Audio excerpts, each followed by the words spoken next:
کچھ تبدیلیاں ہمارے رویے میں آتی ہیں. انسان کو ایک دم سے گھبراہٹ کی وجہ سے بے چینی اور غصہ آنا شروع ہو جاتا ہے، اور اگر کوئی اس سے بات کرے، اس شخص سے بات کرے، تو ہو سکتا ہے وہ اس کے اوپر پھٹ پڑے، اور اس کا دل یہ چاہتا ہے کہ وہ کہیں بھاگ جائے. اور اگر وہ کہیں بھاگ نہ سکے تو آپ دیکھیں گے کہ لوگ تیز تیز ایک جگہ پہ چلنا شروع کر دیتے ہیں، اپنی ٹانگیں ہلانا شروع کر دیتے ہیں، ہاتھوں کو بہت زیادہ استعمال کرنے لگتے ہیں، کیونکہ جو ان کو پیغامات مل رہے ہوتے ہیں ان کو دل ہوتا ہے کہ وہ کہیں بھاگ جائیں.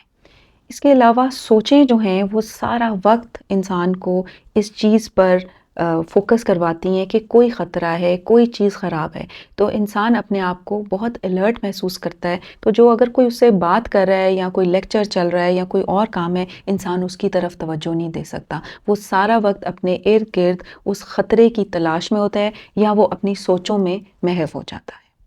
تو اس طرح اگر ہم سمجھیں کہ اضطراب کا ہمارے جسم، ہماری سوچ اور ہمارے رویے پر ایک اثر ہوتا ہے. جیسے میں نے پہلے کہا کہ ہم بہت سارے لوگ بے چینی اور گھبراہٹ محسوس کر سکتے ہیں، خطرے کا ایک احساس رہ سکتا ہے. سوال یہ پیدا ہوتا ہے کہ اضطراب مسئلہ کب بنتا ہے یا بیماری کی صورت کب اختیار کرتا ہے.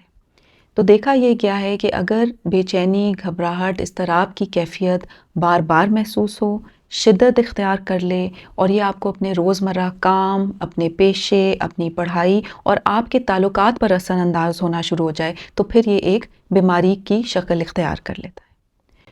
2019 کی عالمی اسٹیٹسٹکس کے مطابق دنیا کے 4% افراد کسی نہ کسی قسم کی اضطراب کی بیماری میں مبتلا ہیں، اور یہ شرح خواتین میں مردوں کی نسبت زیادہ ہے.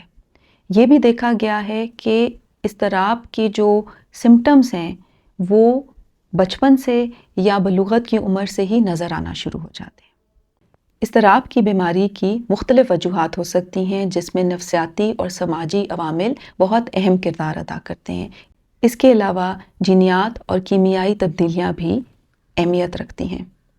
بچپن کی مار پیٹ، صدمات، برا سلوک انسان کے اندر خوف اور ڈر پیدا کر سکتا ہے، اور یہ امکان بھی بڑھ سکتا ہے کہ انہیں کسی نہ کسی قسم کی اضطراب کی بیماری لاحق ہو جائے.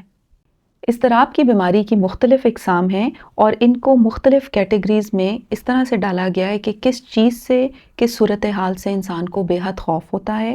یہ صورتحال انسان کے ساتھ 1 ماہ یا اس سے زیادہ رہتی ہے، اور اکثر انسان اس سے نمٹنے کے لیے اس صورتحال یا پھر ان چیزوں سے اجتناب کرتا ہے. ان کچھ بیماریوں کا میں آپ کو نام بتا دیتی ہوں، اور آگے اپنے پروگرامز میں ہم ان پہ مزید بھی بات کریں گے. اس میں ایک بیماری شامل ہے جس کو ہم فوبیا کہتے ہیں، جس میں کسی چیز سے شدید ڈر لگنا، اور اتنا ڈر لگنا جو کہ حقیقت پر مبنی نہ ہو. ایک اور قسم سوشل انگزائٹی ہے، جس میں لوگوں سے وہ ہمیں کس طرح سے دیکھیں گے، ہم اپنے آپ کو ان کے سامنے شرمندہ نہ کر دیں، وہ ہمارا مذاق نہ اڑائیں، یہ کیفیت بہت زیادہ رہتی ہے، اور جس کی وجہ سے لوگ دوسرے لوگوں سے ملنے سے اجتناب کرتے ہیں. ایک اور بیماری جس سے سلیکٹیو میوٹزم کہتے ہیں، جو بچوں میں پائی جاتی ہے. بچے کچھ لوگوں کے سامنے تو بہت پرسکون محسوس کرتے ہیں اور عام طریقے سے بات چیت کر سکتے ہیں، مگر کچھ لوگوں کے سامنے وہ بالکل بھی بول نہیں پاتے. ایک اور بیماری سیپریشن انگزائٹی، جس میں کچھ لوگوں کے ساتھ اتنا زیادہ قریب محسوس کرنا کہ ان سے بچھڑنے کا کانسٹنٹلی خوف رہنا، اور یہ بھی بچوں میں پائی جاتی ہے اکثر. عمومی جنرلائزڈ انگزائٹی، عمومی چیزوں سے، کسی بھی قسم کی چیز، جگہ سے پریشانی، خوف، ڈر رہنا، ہر وقت کی گھبراہٹ رہنا، جو کسی بھی قسم کی چیز سے ہو سکتی ہے. ایگورافوبیا، جس میں ایسی کیفیت ہونا، ایسا ڈر ہونا کہ کہیں انسان پھنس نہ جائے اور وہ اس میں بے بس نہ ہو جائے، اور وہ سارا وقت یہ ڈھونڈتا ہے کہ وہ کیسے اس چیز سے اپنے آپ کو بچا کے رکھ سکتا ہے.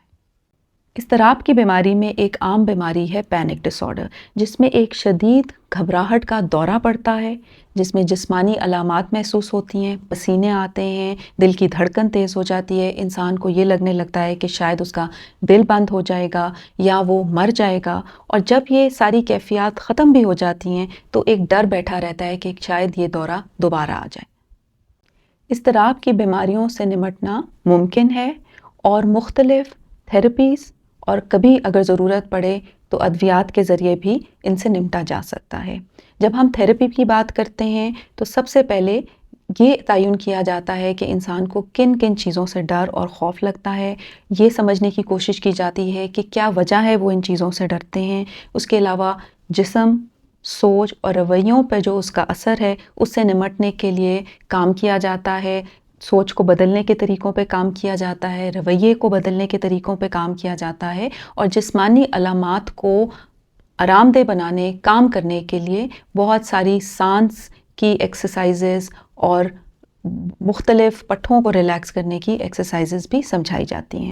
آنے والے پروگرامز میں اضطراب کی بیماریوں کو ہم مزید سمجھنے کی کوشش کریں گے اور کیا خاص اقدامات لیے جا سکتے ہیں ان پہ بھی بات کریں گے۔